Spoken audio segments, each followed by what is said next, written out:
আকৌ এটা mini blog লৈ মই চুমি আপোনালোকৰ মাজলৈ আহিলোঁ আৰু সকলোকে গুড মৰ্ণিং জনালোঁ।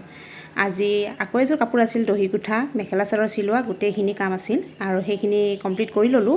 চিলাই মেলি ৰেডি হৈ গ'ল, দহি গুঠাও হৈ গ'ল আৰু এতিয়া প্ৰেছ কৰি পেলাই ধুনীয়াকৈ পেকিং কৰি পেলাই পঠিয়াই দিম। আৰু এইযোৰ পাটৰ কাপোৰ হৈছে, মণি লগাই পেলাই দহি গাঠিছোঁ আৰু কেনেকুৱা হৈছে দহি গাঠাটো আপোনালোকে জনাব দেই।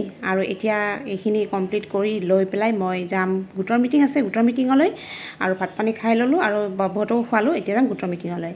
আৰু গোটৰ মিটিঙত আহি পাই দেখিলোঁ আমি তিনিজনীয়ে সদস্য আছোঁ, বাকীকেইজনী আহি পোৱা নাই এতিয়ালৈকে, আহিব। আৰু ইয়াতে লিখা মেলা কাম কিবা চলি আছে, সেইখিনি কৰি আছে। আৰু এয়া আমাৰ প্ৰেছিডেণ্ট আৰু ছেক্ৰেটাৰী বাইদেউ হয় আৰু দুইজনীয়ে লিখা মেলা কামখিনি কৰি আছে। ময়ো তাতে অকণমান সহায় সহযোগিতা কৰি দিলোঁ।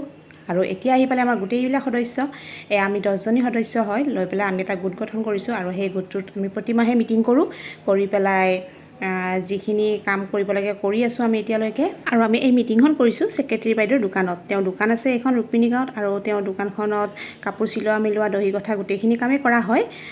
আৰু এতিয়া আছে কিছুমান পইচাৰ হিচাপ, সেই হিচাপখিনি আমি সকলোৱে লগ লাগি কৰোঁ গোটেইখিনিয়ে। আৰু সেই হিচাপটো কৰি লওঁ, কৰি লৈ পেলাই এতিয়া সকলোৱে ঘৰলৈ যাম। আৰু মাজতে ইয়াতে চাহো খাইছিলোঁ, চাহ খোৱা ভিডিঅ'টো মোৰ দিয়া নহ'ল, পাহৰি গ'লোঁ বনাবৰ কাৰণে। আৰু এতিয়া ঘৰলৈ আহিলোঁ সকলোৱে। তেতিয়াহ'লে আজিলৈ বাই বাই।